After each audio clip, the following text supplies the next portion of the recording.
बिस्मिल्लाहिर्रहमानिर्रहीम। गुमनाम हीरो के मुअज़्ज़ज़ नाज़रीन, अस्सलामु अलैकुम। दोस्तों, लाइक ज़रूर कर दिया करें, शुक्रिया। आइए चलते हैं कहानी की तरफ।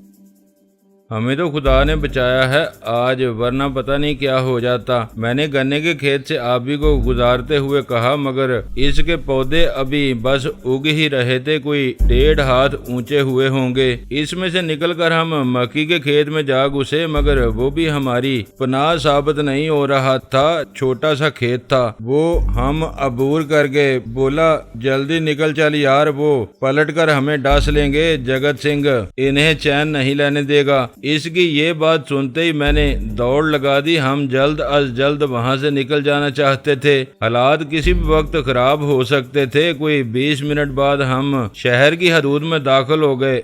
उस वक्त रात के 8 बज रहे थे। किसी होटल में ठहरना हमारे लिए किसी भी तरह मुनासिब नहीं था, मगर सवाल ये था कि हम जा कहाँ सकते थे। कोई अजीज तो वहाँ था नहीं। शहर की आबादी बहुत आगे निकल आई थी। तलाई से जरा आगे ही शहर के मकान शुरू हो जाते थे। समझ में नहीं आता था कि हम क्या करें। कोई मस्जिद भी तो अब वहाँ नहीं रह गई थी। सब की सब इन लोगों ने आपस में बांट ली थी। जो तकसीम न हो सकी उनको सिखों ने गुरुद्वारों में बदल लिया था। उनका तकद्दस तो इनके नजदीक कोई नहीं था। उनकी हुकूमत अरूज पर थी तो रंजीत के दौर में बादशाही मस्जिद में फौज ठहरा दी गई थी और उनके घोड़े सहन में बंधने लगे थे। अब तो सारा मशरकी पंजाब उनके हिस्से में आ गया था। कोई इन्हें कैसे रोक सकता था। वो जो मालिक थे, जो उन मस्जिदों को आबाद रखते थे, कहीं दूर जा बसे थे। अब किसी गली किसी मोहल्ले से अजान की आवाज सुनाई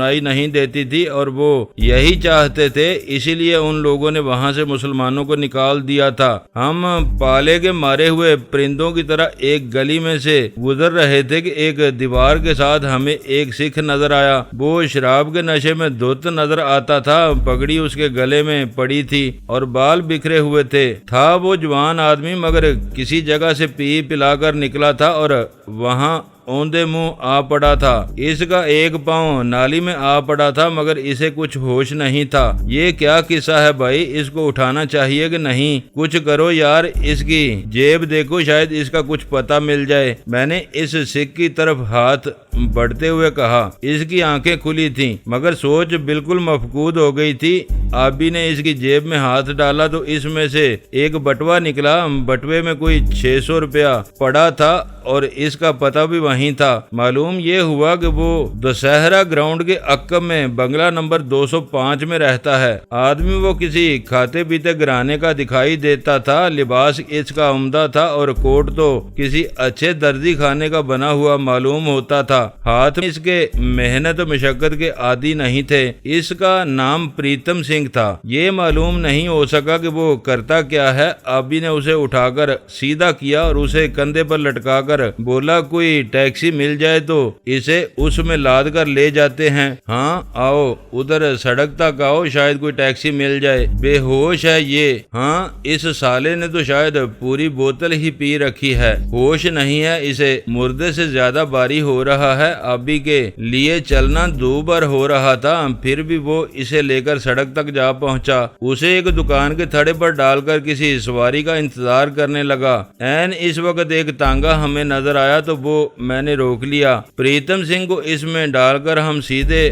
दशहरा ग्राउंड के अकब की तरफ चल दिए। इसे क्या हुआ साहब जी? कोचवान ने प्रीतम सिंह की हालत देखकर कहा। देख नहीं रहे हो, ये कुछ ज्यादा ही पी गया है। ये शराब सिखों को ले डूबेगी जी, वरना ये बड़ी जीदार कौम थी। हिंदू जाति इनको अपना सज्जन समझती है, पर ये सीधे नहीं हो सकते। शराब ने इनका बेड़ा गर्क कर दिया है। हाँ ये तो है। हमें ये सड़क पर बेहोश मिला था, सोचा घर पहुंचा दें, पुण्य का काम है ना ये। अच्छा किया आपने जी, पर ये जगह जगह पड़े मिलते हैं। कचहरी आते हैं तो शराब में धुत होकर सड़कों पर नालियों में गिरे होते हैं। इनका एक तमाशा लगा होता है यार। लोग इनकी जेबें खाली कर देते हैं, पगड़ियां उतार लेते हैं। कई एक तो अलफ नंगे पड़े होते हैं। अजीब हाल है इनका। लोग इनके लाचे ही ले जाते हैं। सोया मोया बराबर होता है जी। इनकी राखी कौन कर सकता है। क्या नाम है तुम्हारा भाई? बड़ी अच्छी सोच है तुम्हारी। जी मेरा नाम चरण दास है, खत्री हूँ। पुरख ये काम नहीं करते थे मगर मैं कोचवान बन गया। वक्त वक्त की बात है। कोचवान हमें दुशहरा ग्राउंड में से गुजार कर अकबी हिस्से में ले गया। वहाँ ज्यादातर ऐसी कोठियां थी जो अंग्रेज के दौर की बनी हुई थी। शहर के तमाम अंग्रेज हाकिम और गिरजा के पादरी वहीं रहा करते थे, मगर अब वो सड़क दूर तक फैल चुकी थी और उन पर जदीद तर्ज की कोठियां और बंगले तामीर हो चुके थे। प्रीतम सिंह को हमने 205 नंबर बंगले के सामने उतारा और कोचवान को फारग करके हमने गेट की घंटी बजा दी। अभी ने प्रीतम सिंह को संभाल रखा था मगर वो भी अभी तक होश में नहीं था। चंद ही लम्हों बाद एक बूढ़ा आदमी दरवाजे पर आ गया। बाल इसके खिचड़ी हो रहे थे। वो कंबल ओढ़े हुए हमारे पास आया तो प्रीतम सिंह पर नजर पड़ते ही परेशान हो गया। क्या हो गया है इसे? कहाँ से मिला है ये तुम्हें? इसको संभालें सरदार जी, ये कुछ ज्यादा ही पी गया है। उधर बहरामपुर रोड की एक सड़क पर पड़ा था। इसने दरवाजा खोला और प्रीतम सिंह को बाहों में लेकर बोला, आपकी बड़ी दया है जी कि इसे घर ले आए। ये शराब इसे बर्बाद कर गई है। आए आए अंदर आ जाएं आप, कोई जाल शाल पी कर जाएं। माँ इसकी बहुत परेशान थी। ये कहकर वो प्रीतम को साथ लेकर बंगले की इमारत की तरफ चल दिया। इसके साथ ही हम भी अंदर जा पहुँचे। प्रीतम की माँ सामने ही बैठी थी। बुढ़िया ने प्रीतम को ऐसी हालत में देखा तो इसने सर पीट लिया। बोली, इस लड़के का पता नहीं क्या बनेगा। मेरी तो समझ में नहीं आ रहा है कहाँ से मिला है ये आपको। ये उधर बहरामपुर रोड से पूरी तरह धुत हो रहा है। ये इसको अंदर डाल दो। ऋषि जी जरा इसे होश आ जाए तो इसको इतने जूते लगाऊंगी कि समझ आ जाएगी इसे। ये कहकर इसने प्रीतम सिंह को संभाला और कमरे में ले गई। आए आए अंदर आए, आपका शुक्रिया तो मैं अदा ही नहीं कर सका। प्रीतम के वालिद ने हमारी तरफ मतवज्जो होते हुए कहा और हमें साथ लेकर वो निशिस्तगाह में जा पहुंचा। आप बैठे, अगर आप चाहें तो खाना तैयार है। जी नहीं, बस अब आप हमें इजाजत दें। हम दिल्ली से एक काम से इधर आए थे, अब हम चलते हैं। मैंने उससे इजाजत तलब की मगर वो नहीं माना। हमारे लहजे से वहाँ के हिंदुओं, सिखों और मुसलमानों की बोलचाल में नुमाया फर्क नजर आता था और उनके दरमियान मुश्तरक अल्फाज भी एक दूसरे को पसंद नहीं आते हैं। नहीं जी आप बैठें, चाय तो पीकर जाएं। ये कहकर वो दूसरे कमरे की तरफ लपका और दरवाजे में रुककर बोला, पद्मा इनके लिए चाय बना दो, सर्दी कुछ ज्यादा ही हो गई है। फिर वो हमारे पास आ बैठा। बोला, आपने बड़ी मेहरबानी की। दिल्ली से आप आज ही आए हैं? हाँ, कुछ कारोबारी मामला था। अब हम वापस ही जा रहे थे कि ये प्रीतम सिंह हमें मिल गया। इस वक्त तो कोई गाड़ी नहीं निकलती है। आप कहाँ खराब होते फिरेंगे? रात यहाँ ही गुजार लें, आज सुबह की गाड़ी से चले जाएं। ये भी हो सकता है मगर कहाँ आप तकलीफ उठाते फिरेंगे? आपको बड़ी जहमत होगी। जी नहीं, मुझे बहुत खुशी होगी आपके सेवा करके।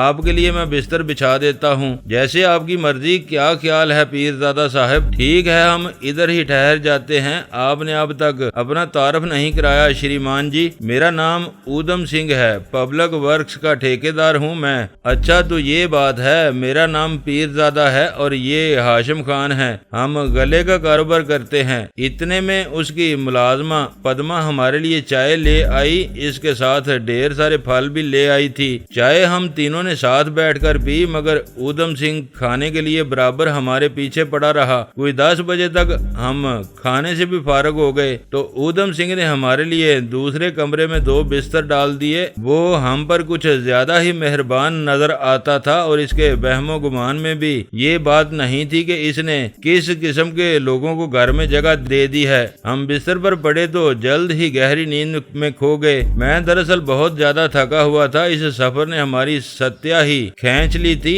अभी भी बहुत ज्यादा पुजमुर्दा हो रहा था। वो भी बिस्तर पर गिरते ही मर गया।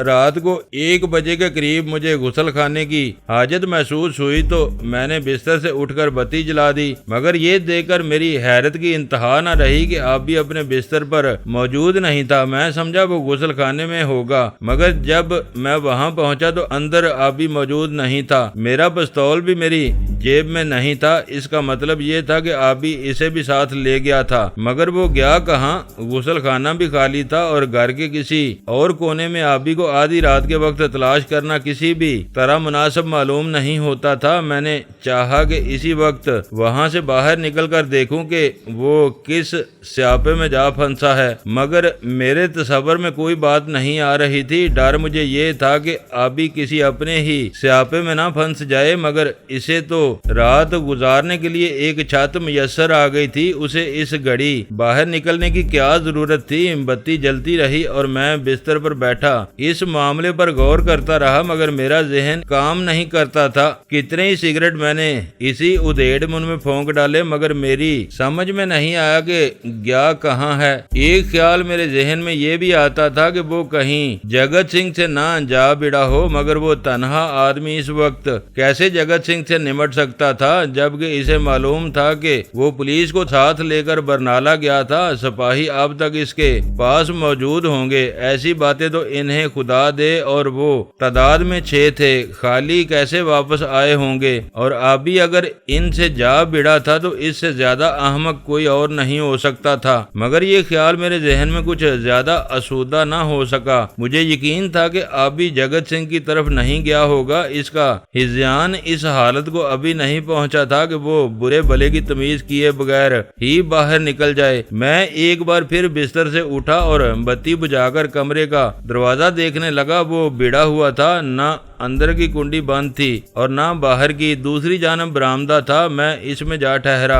रात के इस घड़ी 2 बज रहे थे। चारों तरफ मौत ऐसा सुकूत तारी था। चांद बहुत नीचे झुक आया था, तारों की रोशनी जाया जा रही थी। कोई भी आसमान पर निगाह नहीं करता था। किसी को इन चांद सितारों की जरूरत नहीं थी। हर जीरू ने किसी छत के नीचे आंखें बंद कर ली थी। सरमा की चांदनी मेरे शबाब ऐसी थी, वीरान, तन्हा, उजाड़ और वहशतनाक। मैं बरामदे से निकला और गेट तक जा पहुंचा। वो भी किसी ने जल्दी में बंद किया था। कुंडी इसकी भी नहीं लगी थी। इसका मतलब ये था कि आबी को किसी और ने नहीं, खुद इसने ही बाहर सड़क पर डाल दिया था। वो शायद खुदकशी करने बाहर निकला था, और तो मुझे कोई वजह नजर नहीं आती थी। जगत सिंह को वो मजा चखाना चाहता था, मगर ये सरासर इसका पागलपन था। मुझे एतबार ही नहीं आता था कि वो इसके पीछे गया होगा। अभी इतना अहमक नहीं था। गेट को उसी हालत में छोड़कर मैं फिर बरामदे में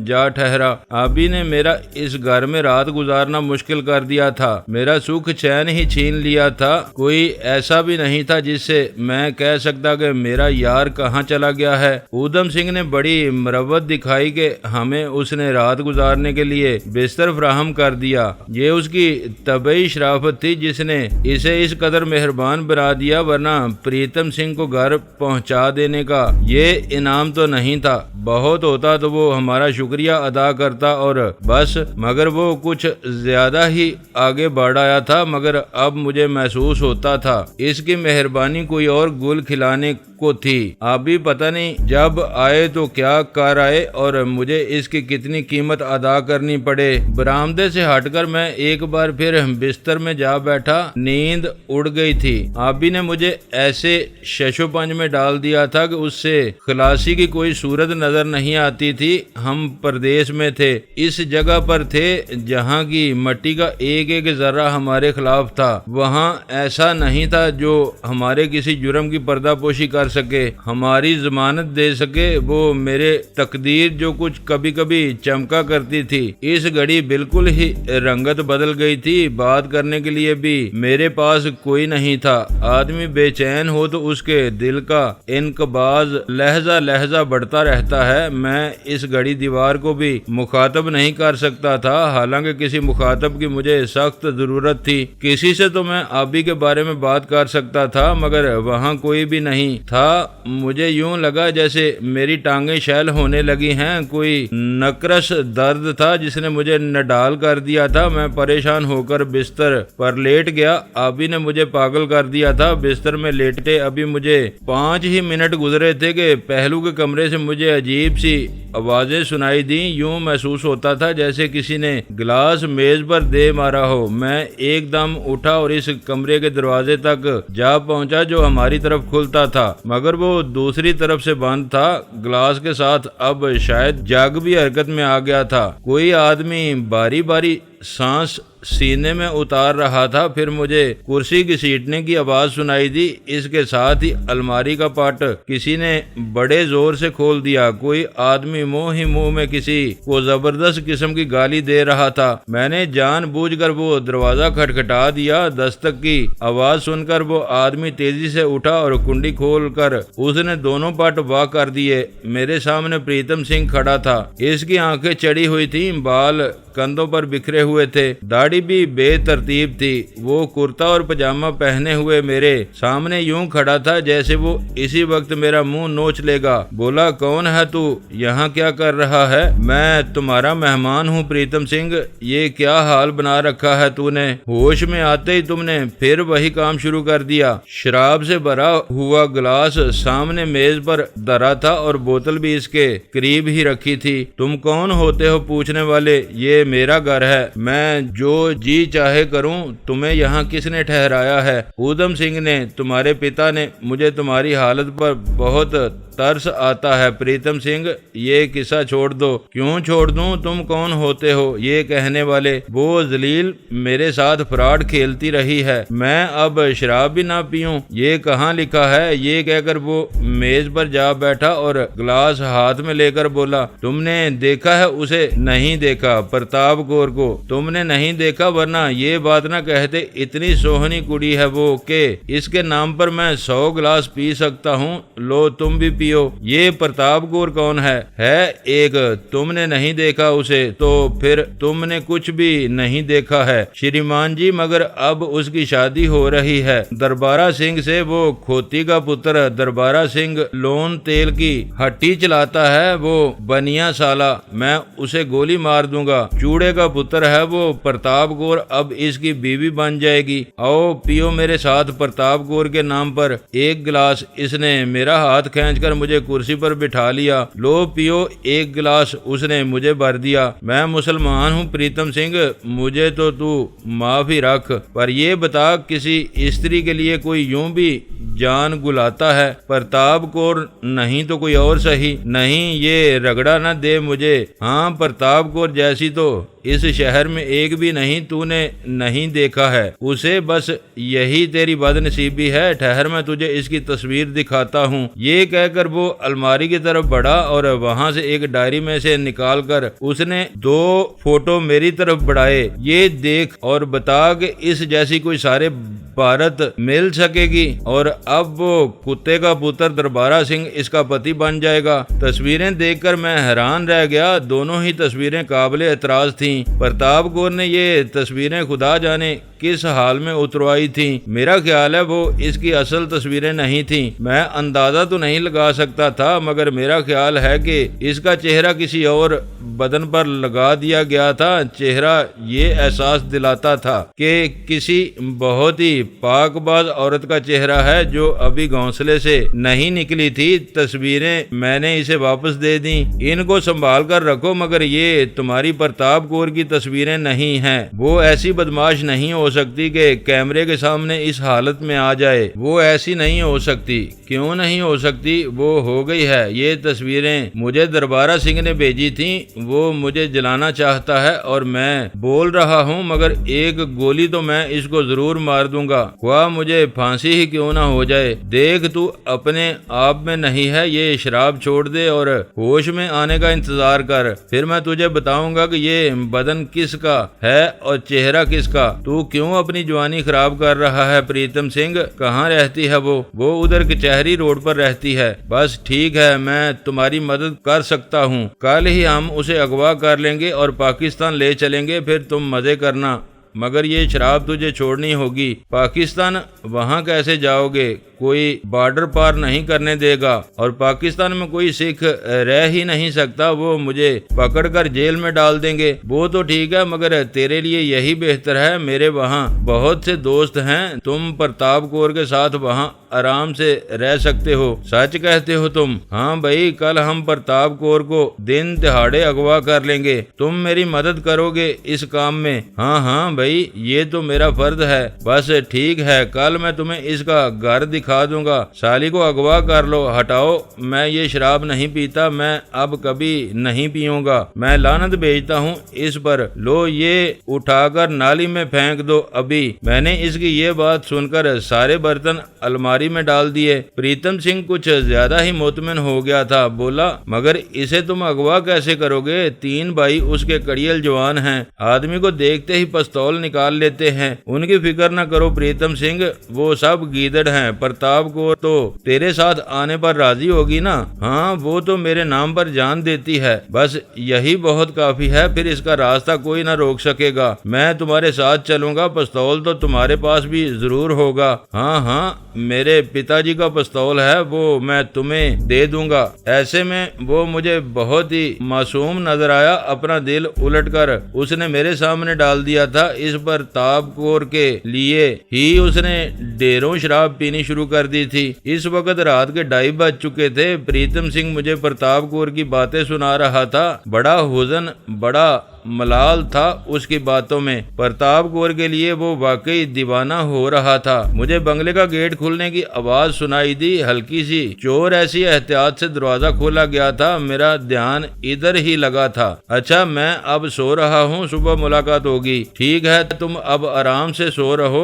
पहले ही तुम्हारी बहुत बुरा हाल हो चुका है। ये कहकर मैंने उसे उठाकर अगले कमरे में पहुंचा दिया और तेजी से अपने कमरे में वापस आकर बरामदे में जा पहुंचा। गेट पर निगाह पड़ते ही मैंने आबी को पहचान लिया। वो इस वक्त गेट से निकलकर अंदर आ रहा था और वो तनहा नहीं था। एक घोड़ी भी उसके साथ थी, जिस पर उसने किसी को बोरे की तरह लाद रखा था। मैं तेजी से इसकी तरफ बढ़ा तो वो सरगोशी के लहजे में बोला, इसे उतारो, इस जलील को। ये कौन है? किसे उठा लाए हो तुम? मैंने घोड़ी की पीठ को देखते हुए कहा। वो लंबी सी चादर में सर से पांव तक बंधी थी। मेरे सवाल का जवाब देने के बजाय इसने घोड़े पर से उसे उतार कर कंधे पर लादा और सीधा बरामदे में से गुजरकर कमरे में जा घुसा। घोड़ी मैंने लाकर बरामदे के करीब एक खिड़की की सलाख से बांध दी। जब मैं कमरे में पहुंचा तो आबी ने बत्ती जलाकर उसको बिस्तर पर डाल दिया था। ये कौन है आबी? ये कुलवंती है। मैं इसे घर से उठा लाया हूँ और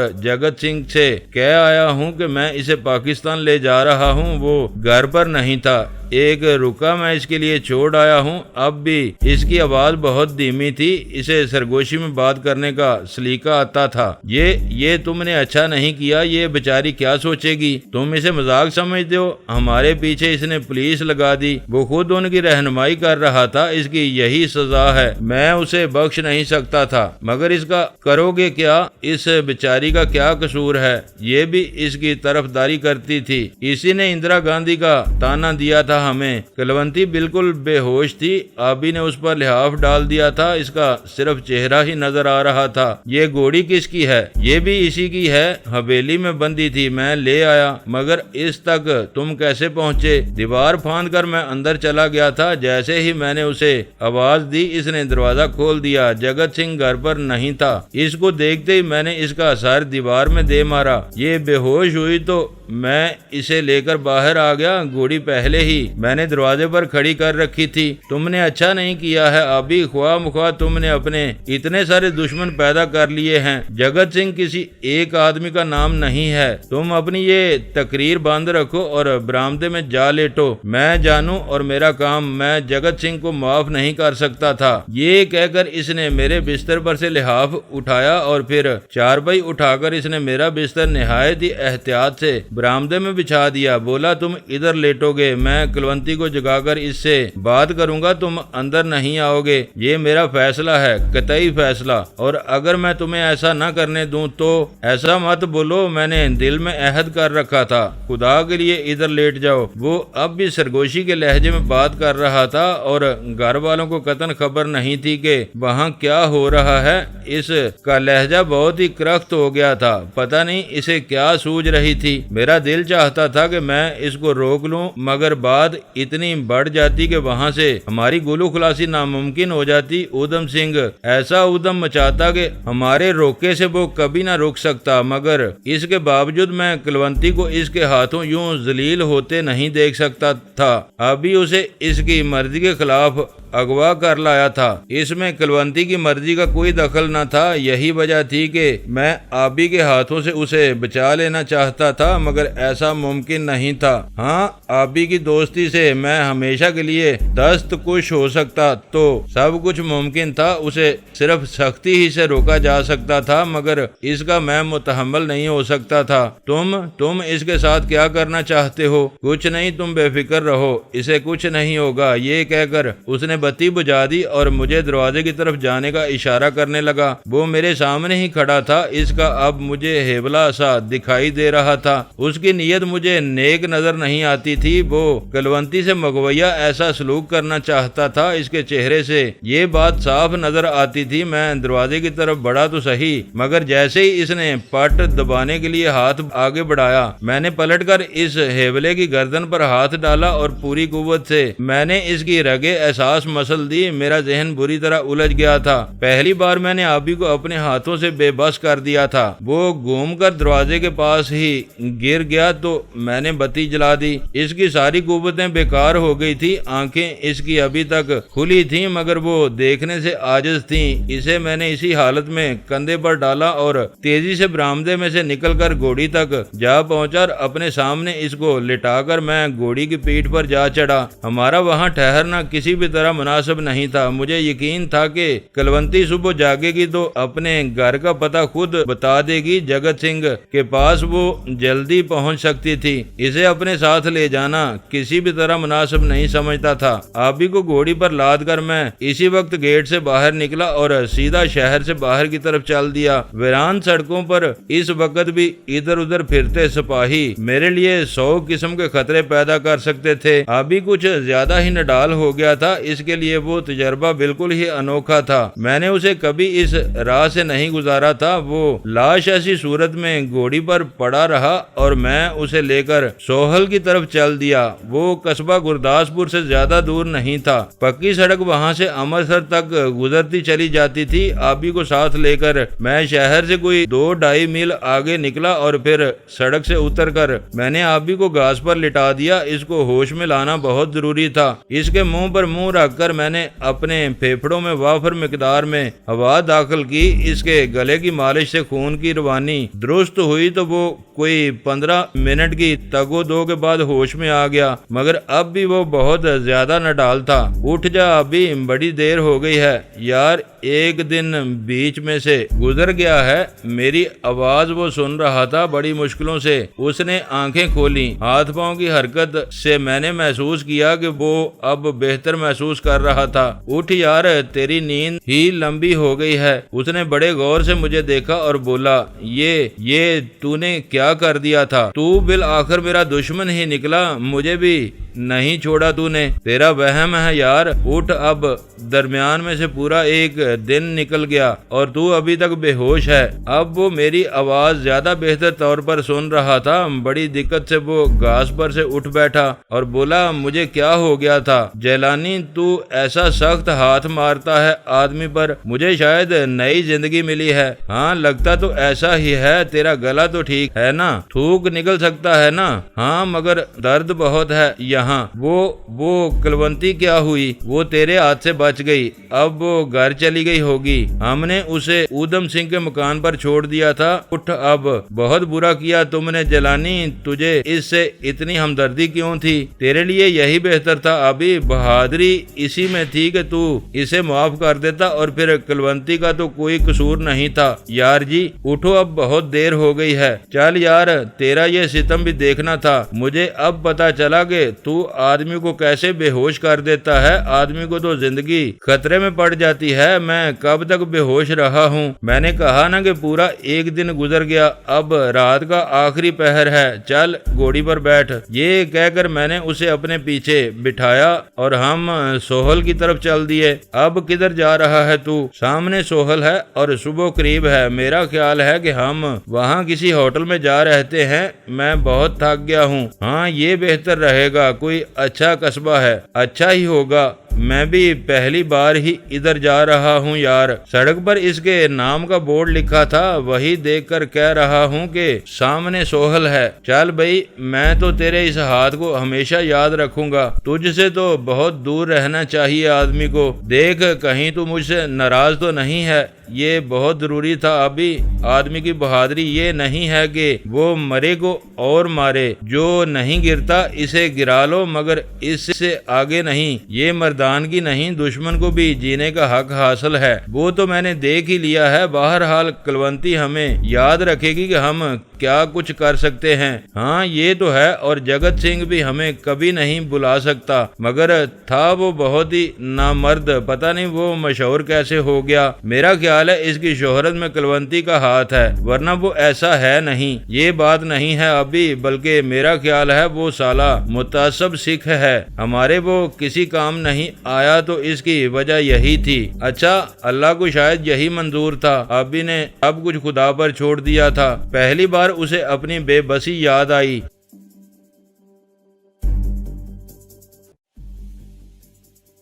दोस्तों वीडियो को लाइक जरूर कर दिया करें। ISI पाक आर्मी जिंदाबाद, पाकिस्तान पाइंदाबाद। मुअज़्ज़ज़ नाज़रीन, अपना ख्याल रखिएगा और अपने इस चैनल का भी शुक्रिया।